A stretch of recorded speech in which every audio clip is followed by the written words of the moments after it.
아저씨, 문 좀 열어봐요. 이 시간에 어쩐 일이야? 아저씨, 에어컨이 고장났어요. 저 오늘 여기서 자도 돼요? 들어와. 거침없이 제 집에, 아니, 저의 마음에 들어온 그녀가 제 인생을 바꿔놓을 줄은 꿈에도 몰랐습니다. 영상 시작 전 구독과 좋아요 알림 설정 부탁드립니다. 55살의 삶은 잘 건조된 장작 같아야 한다고 믿었습니다. 물기가 빠져 푸석하지만 그만큼 단단하고 고요한 상태.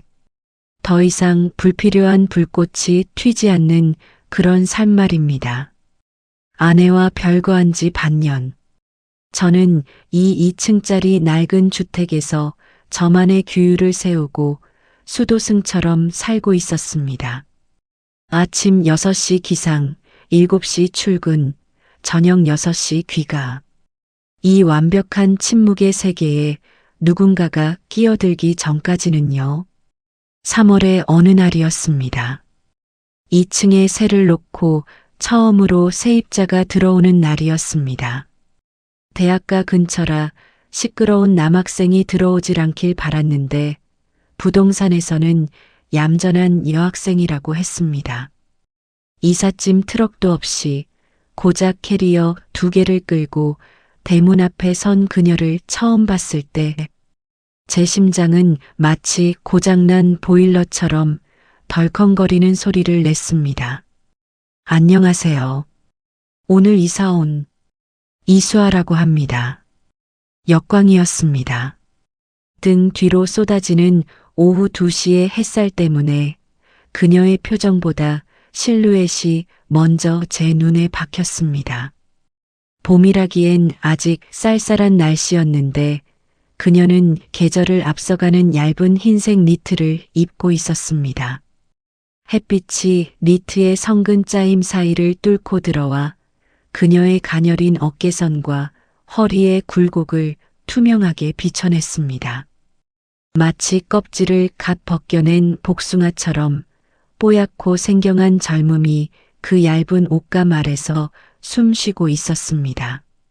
바람이 불 때마다 머리카락이 흩날리며 비누 향인지 샴푸 향인지 모를 싱그럽고 달큰한 냄새가 제 코끝을 훅 하고 찔러왔습니다. 그것은 55해 동안 맡아온 묵은 먼지 냄새와는 차원이 다른 폭력적일 만큼 선명한 생명의 냄새였습니다. 아, 그래요. 짐은 그게 답니까? 저는 짐짓 무뚝뚝한 척 시선을 그녀의 얼굴이 아닌 캐리어 손잡이로 돌렸습니다. 목이 바짝 타들어갔습니다. 침을 삼키는 소리가 혹시라도 들릴까봐 헛기침을 해야 했습니다. 네. 제가 힘이 좀 없어서 이것만 좀 도와주실 수 있으세요? 수아라고 했던가요? 그녀가 난처한 듯 웃으며 앞머리를 쓸어 넘겼습니다. 그 사소한 동작 하나에 니트 소매가 흘러내리며 하얀 손목뼈가 도드라졌습니다. 그 뼈마디조차 눈이 부셨습니다. 저는 말없이 캐리어를 집어들었습니다. 2층으로 올라가는 계단은 가파르고 좁았습니다.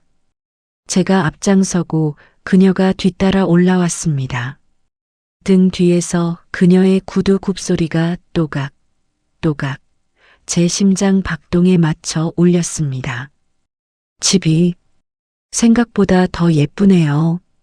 그녀의 목소리가 바로 뒤통수에서 들렸습니다. 숨이 찼는지 약간 거칠어진 그녀의 호흡이 제 뒷목덜미에 닿는 것만 같았습니다. 계단을 오르느라 허벅지에 힘이 들어갔습니다. 낡은 나무 계단이 삐걱거리는 소리가 마치 비명처럼 들렸습니다. 현관문을 열어주고 짐을 내려놓는 순간 땀이 비 오듯 쏟아졌습니다. 고작 가방 2개를 옮겼을 뿐인데 마치 마라톤을 뛴 것처럼 숨이 가빴습니다. 감사해요, 아저씨. 이거 드세요. 그녀가 가방에서 생수 한 병을 꺼내 건넸습니다.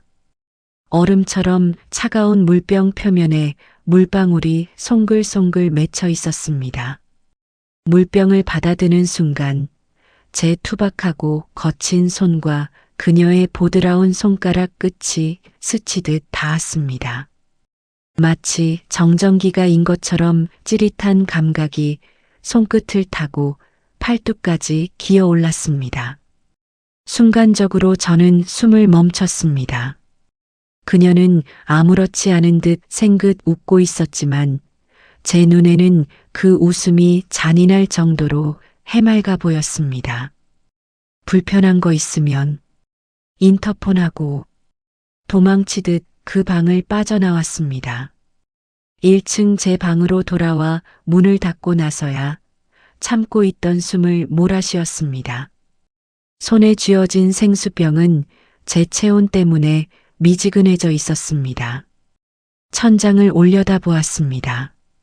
쿵, 쿵. 위층에서 그녀가 걷는 발소리가 들려왔습니다.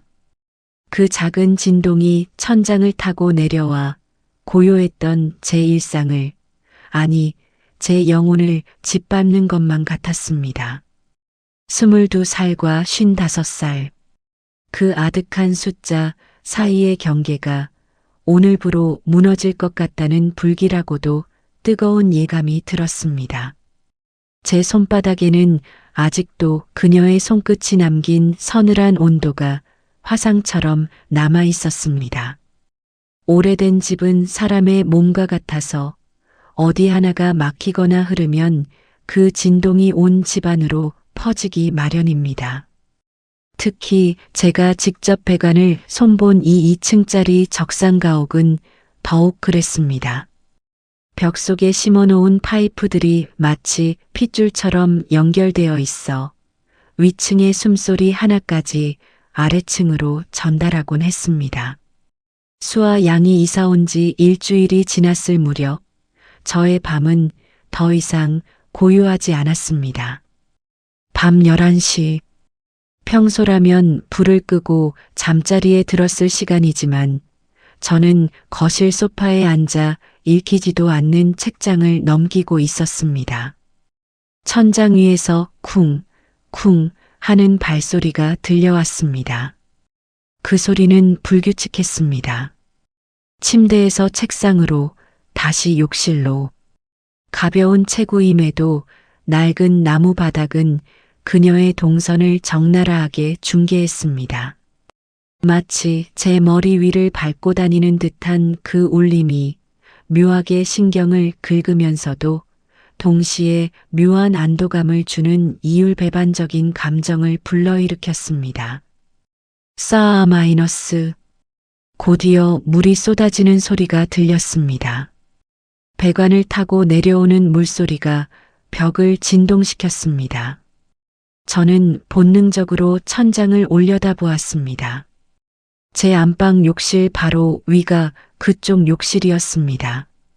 설비 일을 하는 제 머릿속에는 이 집의 배관도가 엑스레이처럼 그려져 있습니다. 지금 저 물이 어디서 시작되어 어느 파이프를 타고 굽이쳐 내려오는지 너무나 선명하게 보였습니다. 뜨거운 온수일 겁니다. 보일러가 웅웅거리며 돌아가는 소리가 들렸으니까요. 샤워기에서 뿜어져 나온 물줄기가 그녀의 머리카락을 적시고 쇄골을 타고 흘러 발등을 지나 배숙으로 빨려 들어가는 상상.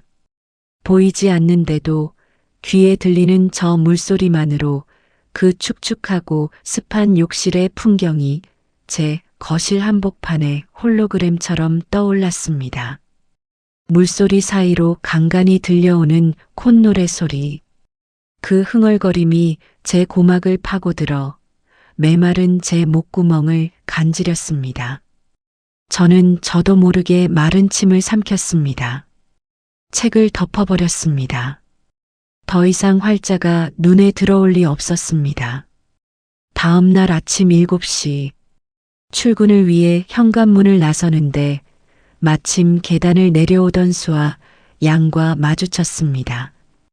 그녀는 막 머리를 감았는지 긴 머리카락 끝에서 물기가 뚝뚝 떨어지고 있었습니다. 물기를 덜 말린 탓에 어깨 쪽 옷감이 젖어 살이 비쳐 보였고 그녀가 움직일 때마다 샴푸의 인공적인 꽃향기가 좁은 현관을 가득 채웠습니다. 어젯밤 제 상상 속을 헤집어 놓았던 그 물소리의 증거가 눈앞에 서 있었습니다. 아, 아저씨, 안녕하세요. 그녀가 화들짝 놀라며 인사를 건넸습니다. 화장기 없는 민낯은 갓 찐 백설기처럼 뽀얗고 말랑해 보였습니다. 하지만 제 시선은 그녀의 젖은 머리카락 끝에 맺힌 물방울에 고정되었습니다. 그 물방울이 목덜미를 타고 쇄골 안쪽, 옷깃 속에 보이지 않는 깊은 곳으로 미끄러져 들어가는 것을 눈으로 쫓았습니다. 저기, 아저씨? 그녀의 부름에 퍼뜩 정신을 차렸습니다. 제가 너무 빤히 쳐다보고 있었던 모양입니다. 당황스러움과 민망함이 뒤섞여 얼굴이 화끈거렸습니다. 저는 짐짓 엄한 표정을 지으며 딴청을 피웠습니다. 이 집은 방음이 잘 안 돼. 네. 밤늦게 샤워하면 물 내려가는 소리가 배관 타고 다 울린다고. 낡은 집이라 그래. 사실은 거짓말이었습니다. 소리가 들리긴 하지만 잠을 설치게 할 정도는 아니었습니다. 오히려 그 소리를 듣기 위해 제가 잠들지 않고 기다렸다는 게 진실에 가까웠습니다. 제 퉁명스러운 지적에 수아 양의 눈이 동그랗게 커졌습니다. 아, 죄송해요. 제가 늦게 들어오는 바람에 시끄러우셨어요? 그녀가 진심으로 미안해하며 고개를 숙였습니다. 숙인 고개 사이로 젖은 머리카락이 쏟아지며 다시 한번 그 진한 향기를 제 코앞에 흩뿌렸습니다. 순간 억지스러운 트집을 잡은 제 자신이 한없이 졸렬하게 느껴졌습니다. 동시에 밤마다 그 소리를 기다리게 될 것 같다는 불길한 예감이 현실이 되고 있음을 깨달았습니다. 아니, 시끄러운 건 아니고 그냥 그렇다는 거야. 알았으면 가봐. 저는 도망치듯 대문을 열고 나갔습니다. 등 뒤에서 다녀오세요. 하는 그녀의 명랑한 목소리가 들려왔습니다. 출근길 버스 안 차창 밖 풍경을 바라보는데 자꾸만 헛웃음이 나왔습니다. 아내와 살 때는 그토록 싫어했던 텔레비전 소음, 청소기 소리가 왜 지금은 그리움이 되어 저를 괴롭히는 걸까요? 아니, 그리운 것은 소음이 아니라 그 소리를 내는 사람의 온기였을 겁니다. 수아 양이 내는 그 사소한 생활 소음들이 죽어있던 제 집의 심장을 다시 뛰게 만들고 있었습니다. 오늘 밤에도 저는 아마 그 물소리를 기다리며 잠들지 못할 것 같습니다. 벚꽃이 비처럼 쏟아지던 4월의 어느 늦은 밤이었습니다. 2층에 사는 불청객 덕분에 저는 밤마다 대문 밖을 서성이는 버릇이 생겼습니다. 담배를 끊은 지 3년이 넘었지만 핑계가 필요해 다시 편의점에서 산 담배 한 갑을 주머니에 넣고 만지작거리는 시간이 늘어났습니다. 밤 12시가 다 되어가는 시각, 골목 어귀에서 날카로운 헤드라이트 불빛이 제 눈을 찔렀습니다. 굉음을 내며 멈춰선 검은색 외제 차 한 대. 운전석에서 내린 남자는 훤칠한 키에 세련된 옷차림을 한 20서너쯤 되어 보이는 청년이었습니다. 그리고 조수석에서 수아 양이 내렸습니다. 저는 본능적으로 담벼락 그늘 뒤로 몸을 숨겼습니다. 야, 이수아. 내 말 안 들려? 청년의 목소리는 날이 서 있었습니다. 사랑 싸움이라기엔 공기가 너무 차가웠습니다. 수아 양은 대꾸도 못한 채 고개를 푹 숙이고 가방 끝만 생명줄처럼 꽉 쥐고 있었습니다. 사람 쪽팔리게 진짜 왜 저래? 내가 그깟 술값 하나 못 내게 생겼어? 왜 내가 나서서 설치냐고 거지처럼. 청년의 손이 수아 양의 어깨를 거칠게 밀쳤습니다. 그녀의 가녀린 몸이 휘청거리며 담벼락에 부딪혔습니다. 툭 하고 그녀의 손에서 가방이 떨어져 바닥을 굴렀습니다. 가방 속에서 립스틱이며 파우치가 쏟아져 나와 아스팔트 바닥에 흩어졌습니다. 그 처참한 꼴이 마치 그녀의 자존심 같아 보였습니다. 가로등 불빛 아래 드러난 수아 양의 얼굴은 하얗게 질려 있었습니다. 항상 생기 넘치던 입술은 파르르 떨리고 있었고 눈가에는 그렁그렁한 눈물이 맺혀 금방이라도 터질 듯 위태로워 보였습니다. 가슴 한구석에서 뜨거운 덩어리가 울컥 치밀어 올랐습니다.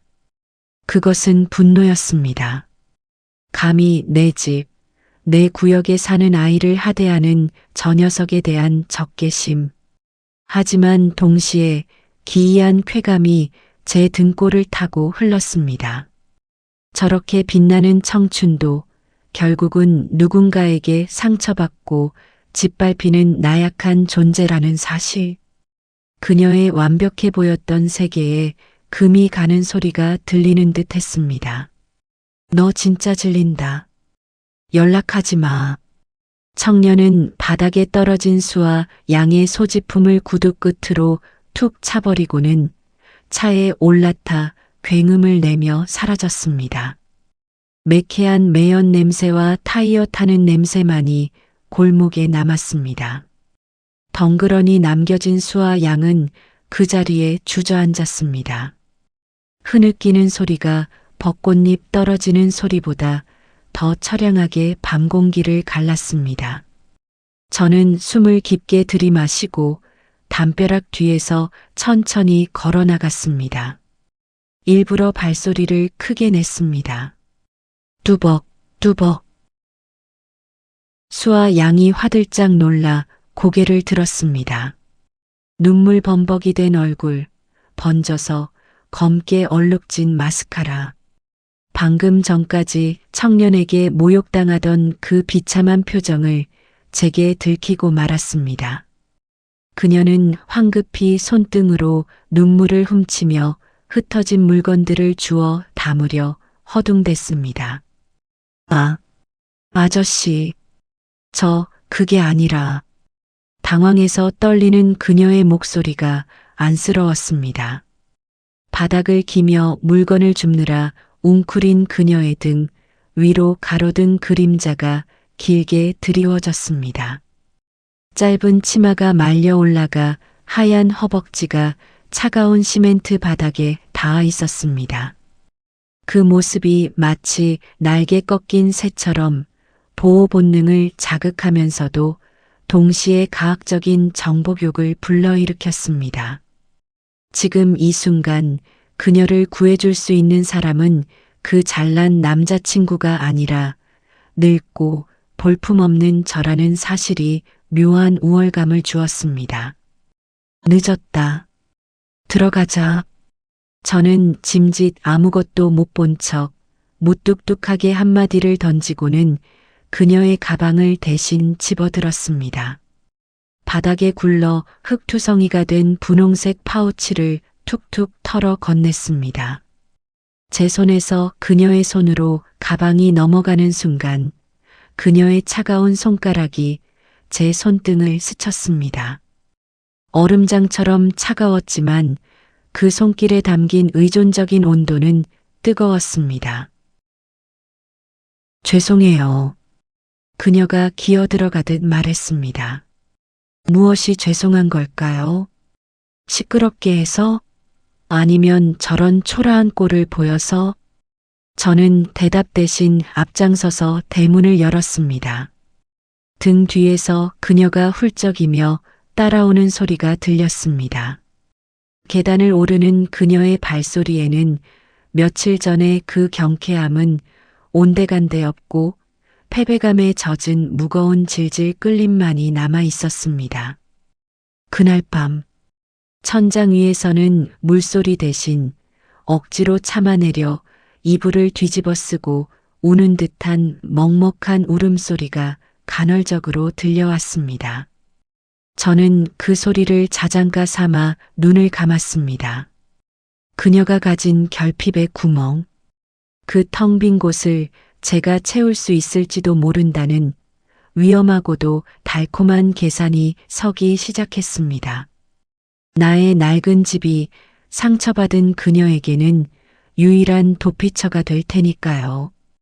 그날의 소동 이후 2층은 무덤처럼 고요했습니다. 수아 양은 마치 죄인처럼 발소리를 죽이고 다녔습니다. 가끔 들리던 물소리도 흥얼거리는 콧노래도 사라졌습니다. 그 침묵이 저를 견딜 수 없게 만들었습니다.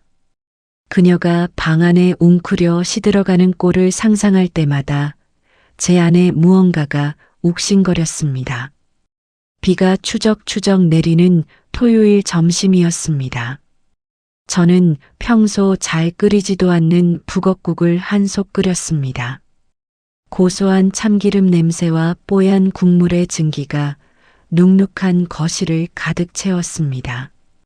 일부러 주방 창문을 조금 열어두었습니다. 냄새가 위층으로 올라가길 바라면서요. 오후 1시 예상대로 위층 문 열리는 소리가 들렸습니다. 며칠 만에 밖으로 나오는 그녀의 발걸음은 종이 인형처럼 힘이 없었습니다. 저는 타이밍을 맞춰 현관문을 열었습니다. 계단을 내려오던 수아 양과 눈이 딱 마주쳤습니다. 며칠 새 반쪽이 된 얼굴이었습니다. 푹 꺼진 눈두덩이는 퀭했고 입술은 핏기 없이 말라 있었습니다. 헐렁한 회색 트레이닝복 차림이었는데 옷이 커 보일 정도로 몸이 얇아져 있었습니다. 편의점에라도 가려던 모양인지 손에는 꼬깃꼬깃한 지폐 한 장이 들려 있었습니다. 밥은? 제가 대뜸 물었습니다. 그녀가 당황한 듯 눈을 깜빡였습니다. 네, 그냥 라면이라도 사려고. 들어와. 국 끓여놨다. 제 말투는 투박했지만 문을 열고 비켜서는 동작은 단호했습니다. 수아 양은 잠시 망설였습니다. 제 집안에서 풍겨나오는 구수한 밤 냄새와 빗소리가 들리는 차가운 바깥 세상 사이에서 갈등하는 듯 했습니다. 꼬르륵. 그녀의 배에서 천둥 소리보다 더 큰 소리가 울렸습니다. 얼굴이 홍당무처럼 빨개진 그녀는 결국 고개를 푹 숙이고 제 집 현관을 넘어왔습니다. 식탁에 마주 앉았습니다. 김이 모락모락 나는 하얀 쌀밥과 북엇국, 그리고 제가 볶은 김치.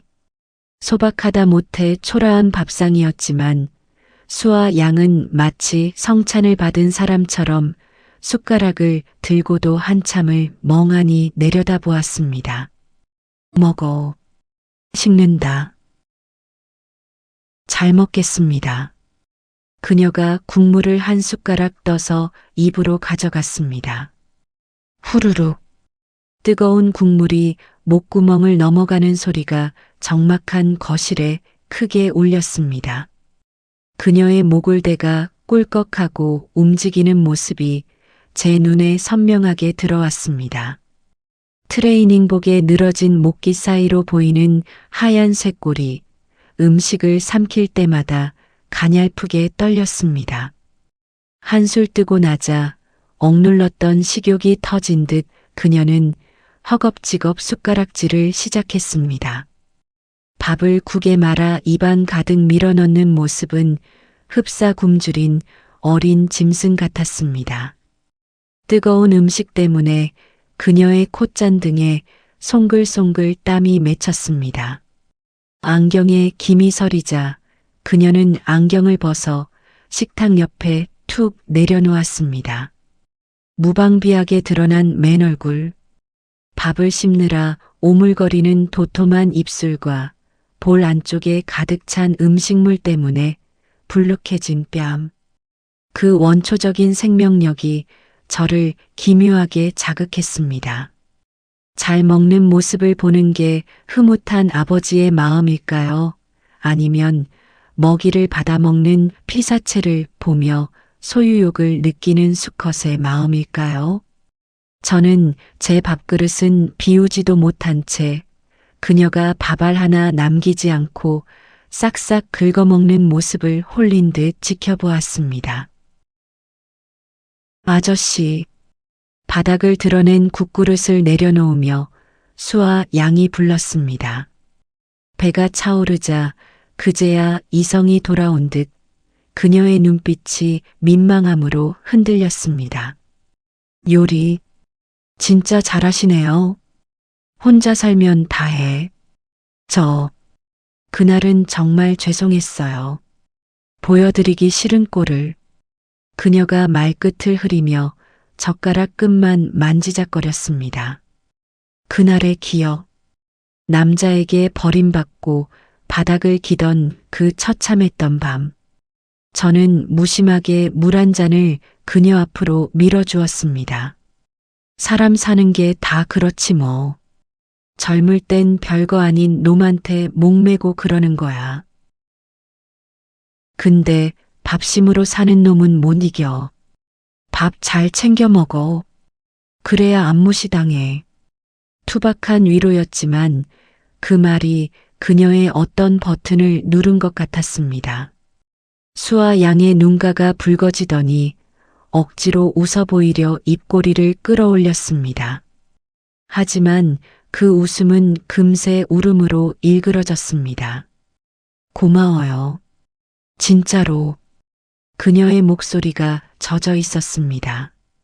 식탁 위를 가로질러 그녀가 물잔을 쥔 제 손등 위에 자신의 손을 살짝 겹쳤습니다. 따뜻했습니다. 아니, 뜨거웠습니다. 방금 밥을 먹어 체온이 오른 그녀의 손바닥 열기가 차갑게 식어있던 제 손등을 덮어버렸습니다. 아내와 별거한 후 처음으로 느껴보는 사람의 온기였습니다. 자주 내려와서 밥 먹어도 돼요? 그녀가 젖은 눈으로 저를 올려다보며 물었습니다. 그 눈빛은 단순한 식사를 구걸하는 것이 아니었습니다. 외로움을, 빈자리를 채워달라는 구조 신호였습니다. 이러면 안 된다는 이성의 경고등이 머릿속에서 요란하게 울렸습니다. 이 아이를 내 식탁에 앉히는 순간 돌이킬 수 없는 관계가 시작될 거라는 걸 알았습니다. 하지만 제 입은 이미 뇌의 통제를 벗어나 있었습니다. 쌀은 많다. 숟가락만 들고 와. 수아 양이 환하게 웃었습니다. 비냄새와 음식 냄새, 그리고 그녀의 살 냄새가 뒤섞인 좁은 주방에서 우리는 공범자처럼 마주보고 웃었습니다. 그날 오후 설거지통에 담긴 2개의 밥그릇이 부딪히는 달그락 소리가 유난히 듣기 좋았습니다. 그것이 파멸의 전주곡인 줄도 모르고 말입니다.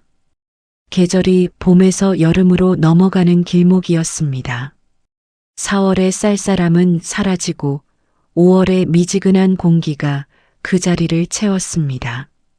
수아 양은 이제 제 집 드나들듯 1층으로 내려와 밥을 먹고 갔습니다. 우리는 마치 오래된 부녀지간처럼 혹은 권태로운 부부처럼 식탁을 공유했지만 그 평온함은 살얼음판 위의 것이었습니다. 어느 일요일 오후 2시 나른하게 텔레비전을 보고 있는데 인터폰이 울렸습니다. 아저씨, 죄송한데 저 좀 도와주실 수 있으세요? 수아 양의 목소리가 다급했습니다. 저는 공구함을 챙겨 들고 2층으로 올라갔습니다. 문은 열려 있었습니다. 그녀는 욕실 앞에 서서 발을 동동 구르고 있었습니다. 얇은 민소매 티셔츠에 짧은 반바지 차림. 집안이라 편하게 입은 그 무방비한 복장이 긴급한 상황과 맞물려 묘하게 제 시선을 잡아 끌었습니다. 세면대 물이 안 내려가요.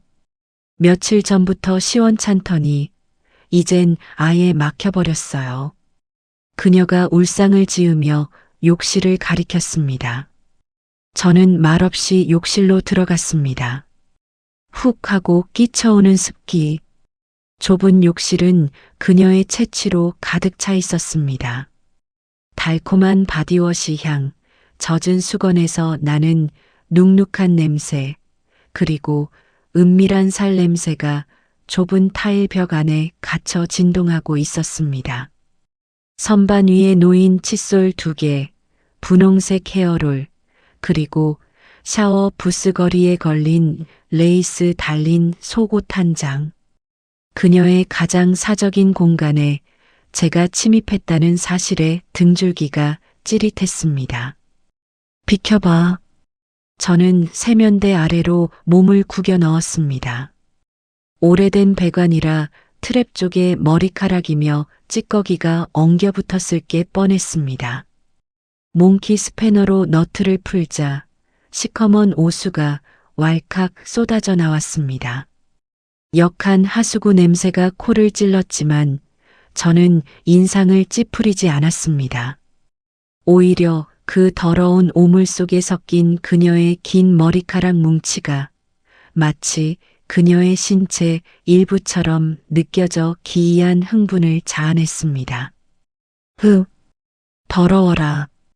죄송해요, 아저씨. 등 뒤에서 그녀가 민망한 듯 중얼거렸습니다. 그녀의 맨발이 제 허벅지 바로 옆 타일 바닥에 닿아 있었습니다.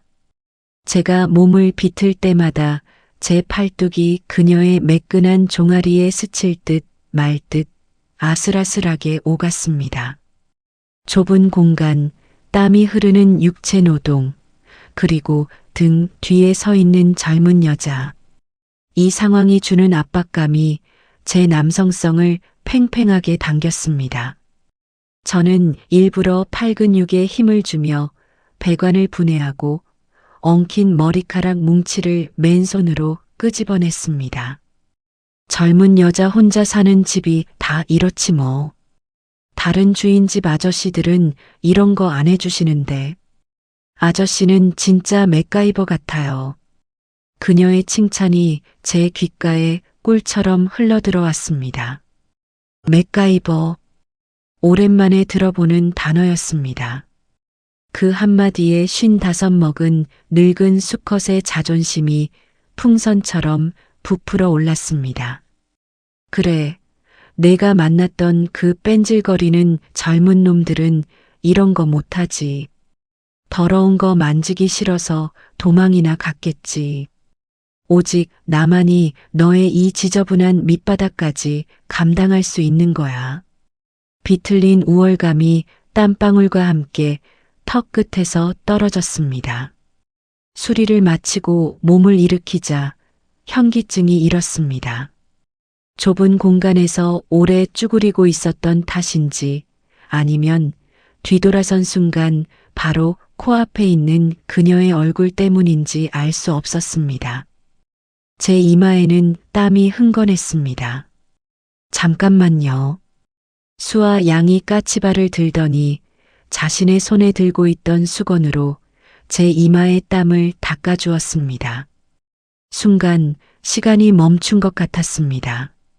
수건 너머로 전해지는 그녀의 손가락 압력, 가까이 다가온 그녀의 가슴께에서 풍기는 살 냄새, 그리고 저를 올려다보는 그 존경과 신뢰가 담긴 눈빛, 그녀의 겨드랑이 사이로 보이는 하얀 속살이 무방비하게 제 시야에 들어왔습니다. 마음만 먹으면 당장이라도 허리를 감싸 안을 수 있는 거리였습니다. 다 됐어. 물 잘 내려갈 거야. 저는 짐짓 무뚝뚝하게 그녀의 손을 밀어내고 욕실을 빠져나왔습니다. 여기서 더 머물다간 제가 무슨 짓을 저지를지 모른다는 본능적인 경고가 울렸습니다. 고마워요, 아저씨. 진짜 최고예요. 그녀가 현관까지 따라 나와 배웅했습니다. 1층으로 내려오는 계단에서 저는 제 손을 내려다보았습니다.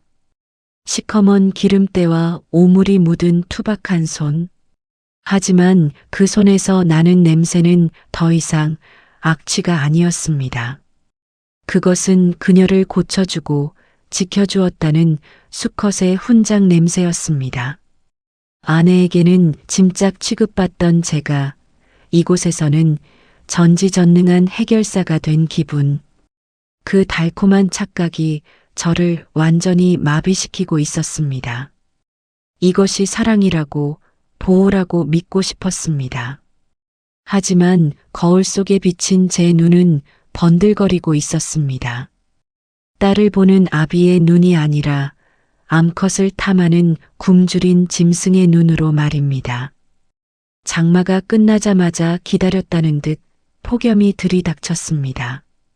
6월 말의 서울은 거대한 한증막 같았습니다. 낮 동안 달궈진 콘크리트 열기는 밤이 되어도 식을 줄 몰랐고 낡은 적상가옥의 2층은 그야말로 찜통이었습니다. 반면 제가 사는 1층은 그나마 냉기가 돌았습니다. 두꺼운 벽돌벽이 열기를 막아주었고 구형이지만 성능 좋은 에어컨이 웅웅거리며 돌아가고 있었으니까요. 새벽 1시 잠을 청하려다 목이 말라 거실로 나왔을 때였습니다. 천장 위에서 쿵, 쿵 하고 발을 구르는 소리가 들렸습니다. 평소의 가벼운 발걸음이 아니라 무언가에 짜증이 난 듯 신경질적인 진동이었습니다. 잠시 후 현관문 두드리는 소리가 둔탁하게 울렸습니다. 아저씨, 문을 열자 열기와 함께 수아 양이 서 있었습니다. 그녀의 몰골은 처참하면서도 기이하게 선정적이었습니다. 더위를 이기지 못한 듯 속이 훤히 비치는 얇은 러닝셔츠 한 장에 허벅지 끝까지 올라가는 짧은 돌핀 팬차 차림이었습니다. 온몸은 땀으로 번들거리고 있었습니다. 젖은 머리카락이 목덜미와 쇄골에 미역 줄기처럼 달라붙어 있었고 땀에 젖은 러닝셔츠는 제 기능을 상실한 채 그녀의 가슴 굴곡을 적나라하게 드러내고 있었습니다. 에어컨이 고장났어요. 전원이 아예 안 들어와요. 그녀가 울먹이며 말했습니다. 얼굴은 잘 익은 토마토처럼 붉게 달아올라 있었고 숨을 쉴 때마다 더운 김이 훅훅 뿜어져 나왔습니다. 제 집안에서 흘러나오는 서늘한 에어컨 바람을 맞자 그녀가 저도 모르게 하고 탄성을 내뱉으며 눈을 가늘게 떴습니다. 그 표정이, 그 신음이 제 아랫배를 묵직하게 걷어찼습니다. 들어와 밖에 더우니까 선택의 여지가 없었습니다. 그녀가 비틀거리는 걸음으로 거실로 들어왔습니다. 그녀가 지나간 자리에 훅 하고 진한 냄새가 남았습니다. 그것은 향긋한 샴푸 냄새가 아니었습니다. 시큼하면서도 비릿하고 그러면서도 맡을수록 중독적인 땀 냄새. 젊은 여자의 몸에서 나는 날 것 그대로의 육향이었습니다. 살 것 같다. 그녀는 양해를 구할 새도 없이 에어컨 바로 앞 거실 바닥에 대자로 뻗어버렸습니다. 차가운 바람이 그녀의 땀 식은 몸을 훑고 지나갔습니다. 바닥에 누운 그녀의 자세는 무방비 그 자체였습니다. 두 팔을 벌리고 누운 탓에 겨드랑이에 하얀 속살이 드러났고 짧은 바지는 말려 올라가 허벅지 안쪽에 연한 살결까지 보여주고 있었습니다. 땀에 젖은 러닝 셔츠 위로 가쁘게 오르내리는 가슴의 움직임이 최면을 거는 시계추처럼 제 시선을 붙들었습니다. 얇은 옷감은 땀에 젖어 제 기능을 잃었고 그 아래로 비치는 무방비한 실루엣이 제 숨통을 조여왔습니다. 저 오늘만 여기서 자면 안 돼요? 위엔 진짜 찜질방이에요. 그녀가 고개만 돌려 저를 올려다보며 애원했습니다. 땀에 젖은 앞머리가 눈을 찌르고 있었습니다. 저는 마른 침을 삼키며 시선을 억지로 텔레비전 쪽으로 돌렸습니다. 소파에서 자. 바닥 베긴다. 아저씨는요? 난 안방에서 잘 거니까 신경 쓰지 말고. 거짓말이었습니다. 안방 문을 닫고 들어왔지만 잠이 올 리가 없었습니다. 문 하나를 사이에 두고 땀에 젖은 젊은 여자가 내 거실, 내 소파에 누워 있다는 사실이 제 온 신경을 곤두세웠습니다. 거실에서 들려오는 그녀의 뒤척이는 소리, 하고 흘러나오는 잠꼬대 섞인 신음, 그리고 문틈으로 스며들어오는 그 비릿하고 달큰한 땀 냄새. 저는 침대 위에 앉아 어둠 속을 응시했습니다. 상상력이란 놈은 잔인했습니다. 지금쯤 그녀는 더위를 식히려고 옷을 펄럭거리고 있을까? 아니면 차가운 가죽 소파에 뜨거운 피부를 비비고 있을까? 제 손이 닿지 않는 곳에서 그녀는 제 공간을 유린하고 있었습니다. 이 집의 주인은 더 이상 제가 아니었습니다. 그녀의 땀방울 하나, 숨소리 하나가 이 집의 공기를, 그리고 제 이성을 점령해 버렸습니다. 이 열대야가 끝날 때까지 저는 아마 지옥 불 속에 살게 될 것입니다. 그날 밤 저는 방문을 잠그지 않았습니다. 열대야의 밤은 길고도 끈적했습니다. 거실 에어컨 바람에 땀이 식은 수와 양은 곤히 잠들었지만 저는 안방 침대에 누워 뜬 눈으로 밤을 새웠습니다. 방문 밖에서 들려오는 그녀의 숨소리는 마치 초침 소리처럼 규칙적으로 제 신경을 긁었습니다. 새벽 5시. 더 이상 견딜 수 없어 거실로 나왔습니다. 여명에 비친 거실 풍경은 비현실적이었습니다. 소파가 아닌 바닥에 웅크리고 잠든 수와 양. 그녀는 뒤척이다가 이불을 걷어찼는지 얇은 혼이불이 배 위까지만 덮여 있었습니다. 그 아래로 드러난 두 다리는 희다못해 창백하게 빛났습니다. 무릎을 가슴 쪽으로 당기고 웅크린 자세는 태아처럼 무방비했지만 허벅지 안쪽에 부드러운 살결이 눌려 겹쳐진 모습은 지독하게 관능적이었습니다. 그녀의 머리맡에 놓인 빈 물컵, 아무렇게나 벗어놓은 슬리퍼, 바닥에 흩어진 머리카락 몇 톨. 그 사소한 흔적들이 제 거실을, 제 성욕을 더럽히고 있다는 생각에 불쾌감이 치밀었습니다. 아니, 그것은 불쾌감이 아니라 두려움이었습니다. 이 여자가 내 공간뿐만 아니라 내 삶 전체를 잠식할지도 모른다는 공포. 수와 양이 잠꼬대를 하며 몸을 뒤척였습니다. 그녀의 팔이 허공을 휘젓더니 소파 다리를 끌어안았습니다. 러닝 셔츠가 말려 올라가 갈비뼈의 윤곽과 하얀 배가 고스란히 드러났습니다.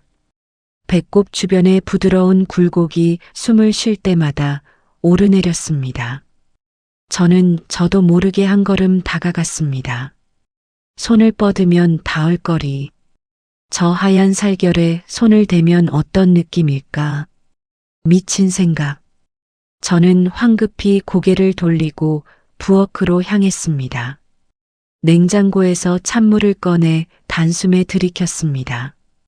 식도가 얼어붙을 것 같았지만 속에서 타오르는 열기는 가라앉지 않았습니다. 아저씨? 등 뒤에서 부스럭거리는 소리와 함께 잠긴 목소리가 들렸습니다. 돌아보니 수아 양이 눈을 비비며 일어나 앉아 있었습니다. 부스스한 머리, 한쪽 어깨가 흘러내린 러닝 셔츠, 그리고 잠기운에 몽롱하게 풀린 눈동자. 그녀는 자신이 얼마나 위험한 꼴을 하고 있는지 전혀 모르는 듯 했습니다. 일어났으면 올라가. 제 목소리는 생각보다 날카롭게 나갔습니다. 수아 양이 깜짝 놀라 눈을 동그랗게 떴습니다. 네. 죄송해요. 제가 너무 늦게까지. 에어컨 고치면 바로 말하고. 남의 집 거실에서 이렇게 자는 거 보기 안 좋아. 일부러 더 모질게 말했습니다. 그녀에게 상처를 주어서라도 이 위험한 거리를 벌려야 했습니다. 수아 양의 얼굴이 벌개졌습니다. 민망함과 서운함이 교차하는 표정이었습니다. 죄송합니다. 너무 더워서 저도 모르게. 젊은 처자가 몸단속도 좀 하고 다녀야지. 아무리 급해도 그렇지. 옷차림이 그게 뭐야? 제 말에 그녀가 황급히 옷을 추슬렀습니다. 흘러내린 어깨에 끈을 올리고 말려 올라간 바지를 내리는 그녀의 손길이 바들바들 떨렸습니다. 그 모습을 보자 가슴 한구석이 욱신거렸습니다. 하지만 저는 멈추지 않았습니다. 지금 멈추면 제가 무너질 것 같았으니까요. 얼른 올라가. 나 출근해야 돼. 저는 그녀를 쳐다보지도 않고 안방으로 들어가 버렸습니다. 쾅 하고 닫힌 방문 너머로 정적이 흘렀습니다. 잠시 후 현관문 열리는 소리가 들리고 그녀의 발소리가 계단을 올라 멀어졌습니다. 그제야 다리에 힘이 풀려 침대에 주저앉았습니다. 거울 속에 비친 제 얼굴은 일그러져 있었습니다. 그것은 엄한 어른의 얼굴이 아니라 유혹을 견디지 못해 도망치는 비겁한 사내의 얼굴이었습니다. 그날 저녁, 퇴근하고 돌아오니 현관문 손잡이에 검은 비닐봉지가 걸려 있었습니다. 안에는 시원한 캔커피 2개와 쪽지가 들어 있었습니다. 아저씨 죄송해요. 그리고 에어컨 고쳤어요. 다시는 폐 안 끼칠게요. 삐뚤빼뚤한 글씨를 보자마자 목이 메어왔습니다. 폐를 끼친 건 그녀가 아니라 제 더러운 상상력이었습니다. 저는 캔커피의 차가운 냉기를 손바닥으로 느끼며 한참 동안 그 자리에 서 있었습니다. 위층은 다시 쥐 죽은 듯 조용했습니다. 하지만 저는 알았습니다. 이미 무너진 경계선은 커피 2개로 다시 세울 수 없다는 것을.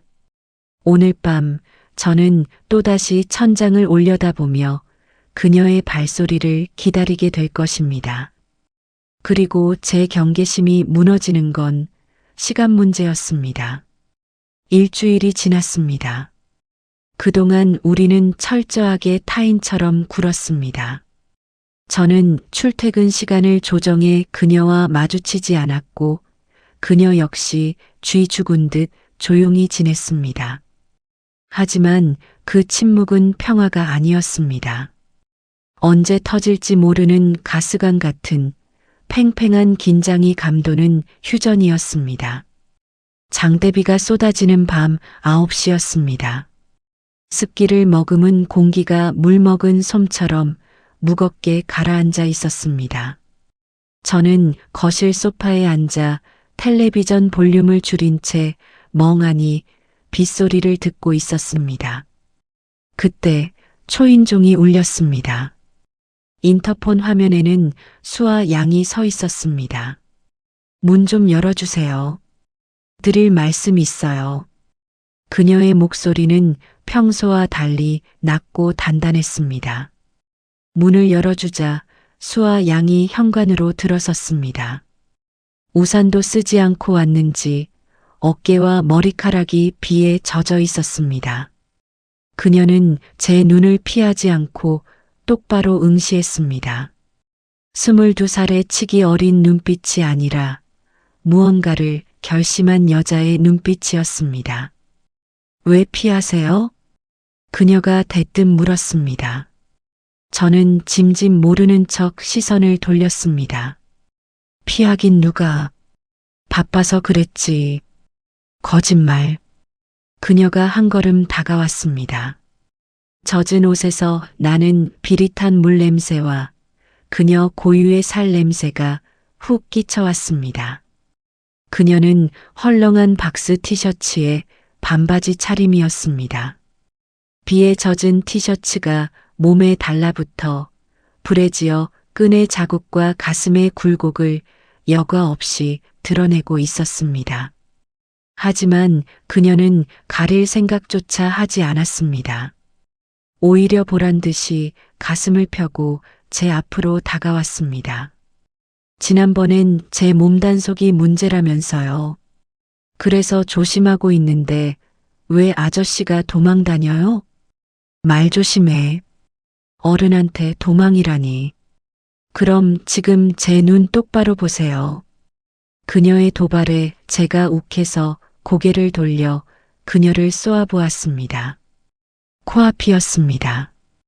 비에 젖어 창백해진 얼굴, 하지만 입술만은 붉게 달아올라 있었습니다. 가늘게 떨리는 속눈썹 아래로 저를 원망하면서도 동시에 갈구하는 듯한 눈동자가 이글거리고 있었습니다. 무서우세요? 그녀가 속삭였습니다. 제가 아니면 아저씨 마음이 전곡을 찔린 늙은 수컷의 자존심이 바닥을 쳤습니다. 저는 충동적으로 그녀의 어깨를 낚아챘습니다. 당장이라도 현관 밖으로 내쫓으려는 의도였습니다. 하지만 제 소나기에 잡힌 그녀의 어깨는 너무나 작고 둥글었습니다. 손바닥을 통해 전해지는 그녀의 체온. 차가운 빗물 속에 숨겨진 뜨거운 살의 열기가 제 손을 타고 혈관으로 침투했습니다. 나가. 당장. 제 입에서는 으르렁거리는 소리가 나왔지만 손은 그녀를 밀어내지 못했습니다. 오히려 움켜쥔 손가락에 힘이 들어가 그녀의 살을 파고들고 있었습니다. 수아 양은 물러서지 않았습니다. 그녀의 시선이 제 눈에서 입술로 그리고 다시 제 눈으로 옮겨갔습니다. 아저씨도 참고 있잖아요. 그녀의 한마디가 방아쇠를 당겼습니다. 이성의 끈이 뚝 하고 끊어지는 소리가 뇌리에서 들렸습니다. 저는 거칠게 그녀를 현관문 벽으로 밀어붙였습니다. 쾅! 등이 부딪히는 소리와 함께 그녀의 입에서 짧은 신음이 터져 나왔습니다. 하지만 그녀는 피하지 않았습니다. 오히려 제 셔츠 깃을 움켜쥐며 매달려왔습니다. 흔들리는 동공, 가쁘게 오르내리는 가슴, 벌어진 입술 사이로 새어나오는 거친 숨소리. 그 모든 것이 저를 향한 초대장이었습니다. 후회할 거야. 제가 마지막 경고를 날렸습니다. 목소리가 짐승처럼 갈라져 나왔습니다.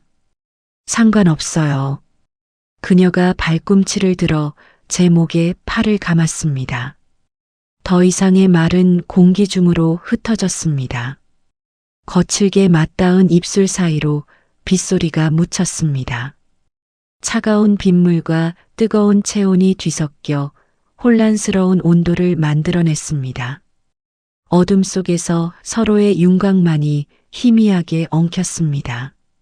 젖은 옷이 바닥으로 떨어지는 소리, 그리고 억눌려왔던 두 개의 숨소리만이 2층 집에 견고했던 성벽이 무너져 내리고 있음을 증명하고 있었습니다. 그날 밤의 폭우는 우리 두 사람의 이성마저도 쓸어가 버렸습니다. 빗소리가 세상을 삼켜버린 밤이었습니다. 시간이 얼마나 흘렀는지 모릅니다. 격정이 한 차례 휩쓸고 지나간 거실에는 무거운 침묵과 빗소리만이 남았습니다. 소파 아래 바닥에 엉킨 채 누워있던 우리는 땀과 비에 젖어 축축해진 서로의 몸을 떼어내지 못했습니다. 그녀가 제 가슴에 머리를 기댄 채 가쁜 숨을 몰아쉬고 있었습니다. 그녀의 젖은 머리카락이 제 배 위로 흩어져 있었고 제 팔은 그녀의 매끄러운 등을 감싸고 있었습니다. 손끝에 닿는 그녀의 척추뼈 하나하나가 너무나 선명하게 느껴졌습니다. 이토록 작고 여린 몸이 제 모든 것을 받아냈다는 사실이 믿기지 않았습니다. 따뜻해요. 그녀가 잠꼬대처럼 중얼거렸습니다. 제 가슴팍에 얼굴을 비비며 파고드는 그녀의 행동은 방금 전까지 저를 도발하던 요부가 아니라 온기를 찾아 헤매는 어린아이 같았습니다. 그 순간 덜컥 겁이 났습니다. 이 온기에 익숙해지면 나는 다시는 혼자였던 시절로 돌아갈 수 없을 것이다. 제 심장 박동 소리가 그녀의 귀에 고스란히 전해지고 있을 겁니다. 쿵, 쿵, 쿵. 그것은 사랑의 고동이 아니라 파멸을 향해 달려가는 카운트다운 소리였습니다. 수아, 아. 처음으로 그녀의 이름을 불렀습니다. 목소리가 갈라져 나왔습니다. 그녀가 고개를 들어 저를 바라보았습니다. 어둠 속에서도 그녀의 눈동자는 별처럼 반짝이고 있었습니다. 후회하세요? 그녀가 물었습니다. 후회. 당연히 해야 했습니다. 저는 어른이고 그녀는 아이니까요. 이건 범죄는 아닐지라도 도덕적 타락임이 분명했으니까요. 하지만 제 입에서는 전혀 다른 대답이 나왔습니다. 아니, 제 대답에 그녀가 희미하게 웃었습니다. 그 웃음이 가슴을 후벼 팠습니다. 저는 떨리는 손으로 그녀의 뺨을 감싸고 그녀의 이마에 입을 맞췄습니다. 그것은 욕망의 입맞춤이 아니라 속죄와 맹세의 낙인이었습니다. 비록 이 밤이 지나면 모든 것이 신기루처럼 사라질지라도 지금 이 순간만큼은 너를 지켜주겠다는 늙은 수컷의 슬픈 다짐이었습니다. 창밖의 빗줄기는 잦아들 줄 몰랐습니다. 우리는 빗소리라는 거대한 장막 안에 갇혀 세상의 윤리와 도덕을 잠시 잊기로 했습니다. 하지만 저는 알고 있었습니다. 비가 그치고 날이 밝으면 적나라한 태양 아래 드러날 우리 관계의 실체가 얼마나 추악하고 비참할지를. 그녀의 목덜미에 얼굴을 묻으며 저는 이 밤이 영원히 끝나지 않기를 비겁하게 기도했습니다. 폭우가 휩쓸고 간 다음 날 아침은 거짓말처럼 맑고 투명했습니다. 눈을 떴을 때 가장 먼저 느껴진 건 제 왼쪽 팔을 묵직하게 누르고 있는 타인의 체온이었습니다.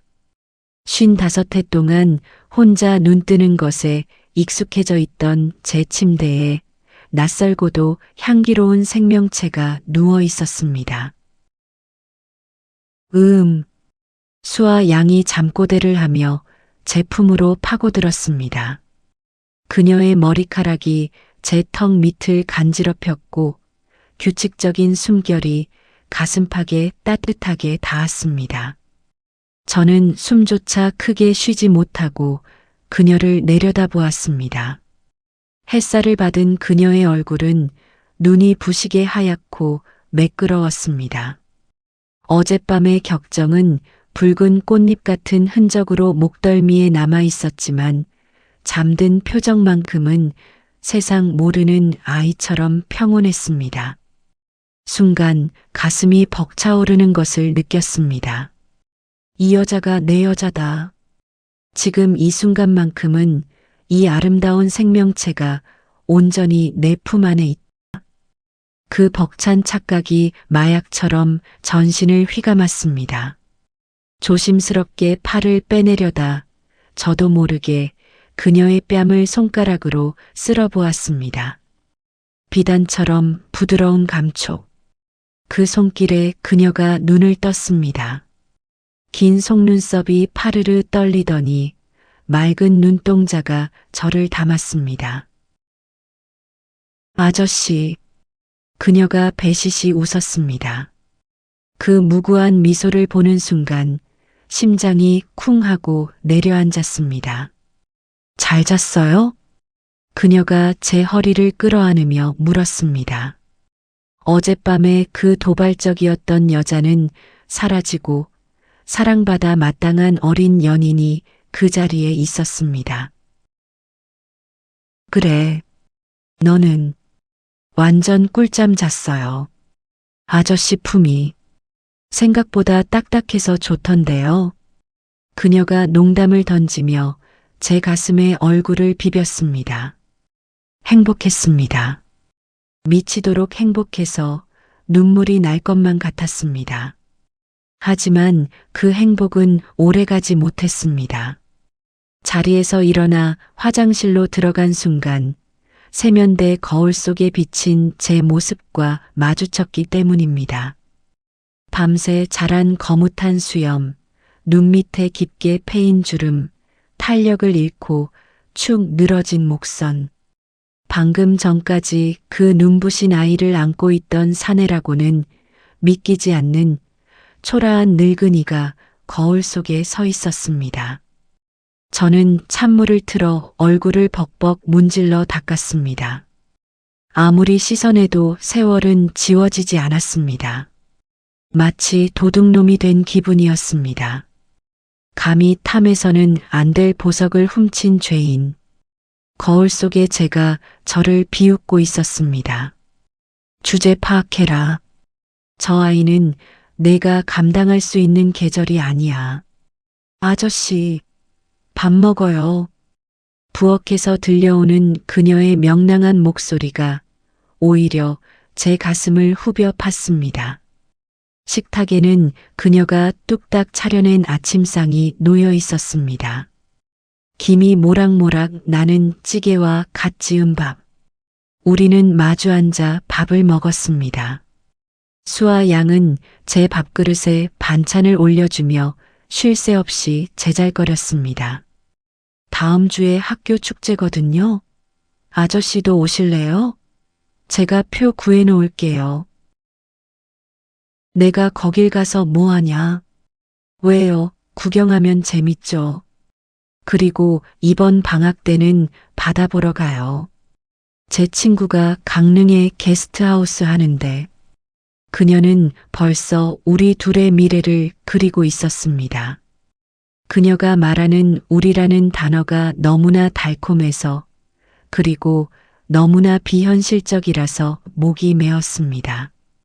그녀의 미래는 창창한 바다처럼 넓게 펼쳐져 있는데 제 미래는 이제 저물어가는 황혼뿐이었습니다. 이 아이의 찬란한 시간에 내 칙칙한 그림자를 더씹혀도 되는 걸까?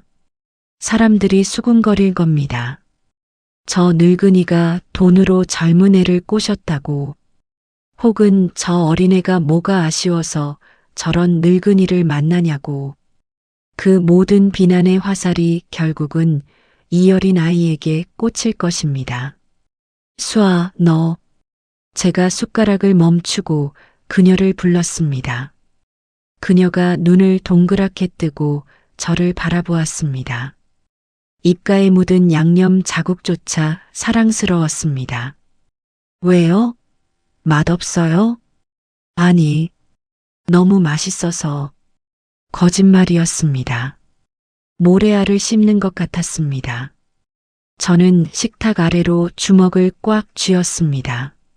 지금 이 행복을 연장하고 싶다는 욕망과 여기서 멈춰야 한다는 이성이 머릿속에서 전쟁을 벌이고 있었습니다.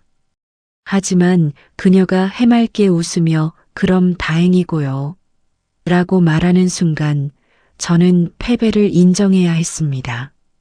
내가 이 아이를 사랑하는 방식은 곁에 두는 것이 아니라 놓아주는 것밖에 없다는 것을. 설거지는 내가 할 테니까 너는 올라가서 좀 쉬어. 에이, 같이 해요. 아니야. 나 혼자. 생각 좀 정리하고 싶어서 그래. 제 목소리가 무겁게 가라앉자 그녀도 눈치를 챈 듯 젓가락을 내려놓았습니다. 불안한 기색이 그녀의 눈동자를 스치고 지나갔습니다. 아저씨, 무슨 일 있어요? 표정이 왜 그래? 아무것도 아니다. 그냥 피곤해서 그래. 저는 그녀의 눈을 피했습니다. 지금 그녀의 눈을 보면 제 결심이 와르르 무너져 내릴 것 같았으니까요. 알겠어요. 그럼 저 올라가 있을게요. 나중에 봐요. 그녀가 아쉬운 듯 제 어깨를 한번 쓰다듬고는 2층으로 올라갔습니다. 그녀의 발소리가 멀어지는 것을 들으며 저는 싱크대 앞에 멍하니 서 있었습니다. 고무 장갑을 낀 손이 부들부들 떨렸습니다. 그녀가 남기고 간 온기가, 냄새가, 웃음소리가 집안 곳곳에 박혀 있었습니다. 이것들을 다 도려내야 합니다. 제 살점을 떼어내는 한이 있더라도 그것이 어젯밤 제가 저지른 실수에 대한 유일한 속죄였습니다. 창밖을 보니 하늘은 저주스러울 만큼 맑았습니다. 제 인생에 다시는 오지 않을 가장 잔인하고도 아름다운 아침이 지나가고 있었습니다. 폭우가 휩쓸고 간 지 일주일. 그 일주일은 제 인생에서 가장 달콤하고도 잔인한 시간이었습니다. 수아 양은 마치 신혼부부처럼 굴었습니다. 매일 저녁 제 퇴근 시간에 맞춰 현관 앞을 서성였고 주말에는 억지로 저를 끌고 나가 영화를 보여주었습니다. 그녀의 팔짱을 끼고 거리를 걸을 때면 사람들의 시선이 느껴졌습니다. 저 늙은이랑 젊은 여자는 무슨 관계일까? 그 따가운 시선 속에서도 수아 양은 해맑게 웃었지만 저는 제 그림자가 그녀의 빛을 가리고 있다는 생각에 숨이 막혀왔습니다. 금요일 저녁이었습니다. 퇴근길에 부동산에 들렀습니다. 사장님, 2층 방 내놓겠습니다. 아니, 세입자 들어온 지 얼마 안 됐잖아요. 벌써 나가요? 네. 사정이 생겨서요. 보증금을 제 퇴직금 통장에서 미리 빼서 봉투에 담았습니다. 두툼한 봉투가 손안에서 뜨겁게 달아올랐습니다. 집에 돌아오니 수아 양이 거실에서 텔레비전을 보고 있었습니다. 아저씨, 오셨어요? 오늘은 김치찌개 끓였는데. 그녀가 강아지처럼 달려나와 제 가방을 받아들려 했습니다. 하지만 저는 가방을 등 뒤로 숨기고 식탁 위에 보증금 봉투를 툭 던졌습니다. 이게 뭐예요? 그녀의 눈이 동그랗게 커졌습니다. 봉투에 적힌 액수를 확인한 그녀의 손이 바들바들 떨렸습니다. 방 빼라. 제 목소리는 건조했습니다. 감정을 섞으면 울음이 터질 것 같아서 일부러 쇳소리를 냈습니다. 아저씨, 지금 장난하시는 거죠? 장난 아니다. 이번 주말까지 비워. 갑자기 왜 이러세요? 우리 좋았잖아요. 그녀가 제 팔을 붙잡고 매달렸습니다. 그녀의 손에서 전해지는 체온이 제 팔뚝을 타고 심장까지 파고들었습니다. 뿌리쳐야 한다. 여기서 안아주면 끝장이다. 저는 이를 악물고 그녀의 손을 떼어냈습니다. 좋긴 뭐가 좋아. 난 불편해 죽겠는데. 불편하다뇨. 저한테 사랑한다고 했잖아요. 그건 밤에 한 소리고, 낮에 보니까 정신이 번쩍 들더라. 제 입에서 나오는 말들이 비수가 되어 그녀의 가슴을 난도질했습니다. 그녀의 얼굴이 하얗게 질려갔습니다. 너랑 나랑 서 있으면 사람들이 뭐라 그러는지 알아? 원조교제냐고 수군거려. 나 그 소리 듣기 역겨워서 못 살겠다. 아저씨, 내가 젊어서 철이 없나 본데 나는 잃을 게 많은 사람이야. 너 같은 애 데리고 놀다가 내 노후까지 망치고 싶지 않다. 거짓말이었습니다. 제 노후 따위는 이미 안중에도 없었습니다. 오직 그녀의 청춘만이 중요했습니다. 이 좁은 2층 집에 갇혀 늙은이 수발이나 들게 할 수는 없었습니다. 그녀는 더 넓은 세상으로 나가 그녀에게 어울리는 젊고 빛나는 남자를 만나야 했습니다. 제 모진 말에 수아 양의 눈에서 굵은 눈물방울이 뚝뚝 떨어졌습니다. 정말 그렇게 생각하세요? 제가 아저씨 인생의 짐이에요? 그래, 짐이야. 아주 무거운 짐. 저는 그녀의 눈을 피하고 창밖을 바라보았습니다. 유리창에 비친 제 얼굴이 일그러져 있었습니다. 돈은 넉넉히 넣었다. 이사갈 집 구할 때 보태 써라. 그리고 다시는 이런 늙은이한테 휘둘리지 말고. 알겠어요. 한참의 침묵 끝에 그녀가 젖은 목소리로 대답했습니다. 제가 눈치가 없었네요.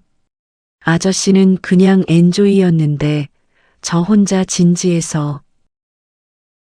갈게요. 아저씨 눈앞에서 사라져 드릴게요. 그녀가 봉투를 낚아채듯 집어들고 현관으로 뛰쳐나갔습니다. 쾅! 현관문이 닫히는 소리가 제 심장에 대못을 박았습니다. 그녀가 떠난 자리에는 김치찌개 냄새만이 덩그러니 남아 있었습니다.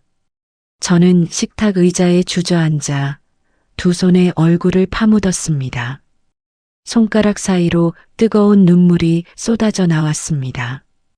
일요일 아침, 이삿짐 트럭이 왔습니다. 짐이라곤 캐리어 2개와 박스 몇 개뿐인 단출한 이사였습니다. 저는 창문 커튼 뒤에 숨어 그녀가 떠나는 모습을 훔쳐보았습니다. 그녀는 한 번도 뒤를 돌아보지 않았습니다. 트럭 조수석에 올라탄 그녀의 옆모습이 처음 왔던 날처럼 햇살을 받아 빛나고 있었습니다. 하지만 그 빛은 이제 더 이상 제 것이 아니었습니다. 트럭이 골목길을 빠져나가 시야에서 사라질 때까지 저는 숨조차 쉬지 못하고 그 자리에 서 있었습니다. 잘 가라, 수아야. 부디 나 같은 놈은 기억도 나지 않을 만큼 행복하게 살아라. 텅 빈 2층에서 불어오는 바람이 제 텅 빈 가슴을 서늘하게 훑고 지나갔습니다. 이제 다시 완벽한 고요가 찾아올 차례였습니다. 어느덧 은행잎이 노랗게 물드는 10월이 되었습니다. 수아 양이 떠난 2층 집은 다시 예전의 고요함을 되찾았습니다. 하지만 그 고요함의 질감은 예전과는 달랐습니다. 예전의 고요가 죽은 정막이었다면 지금의 고요는 폭풍이 지나간 후에 깊어진 평온함이었습니다.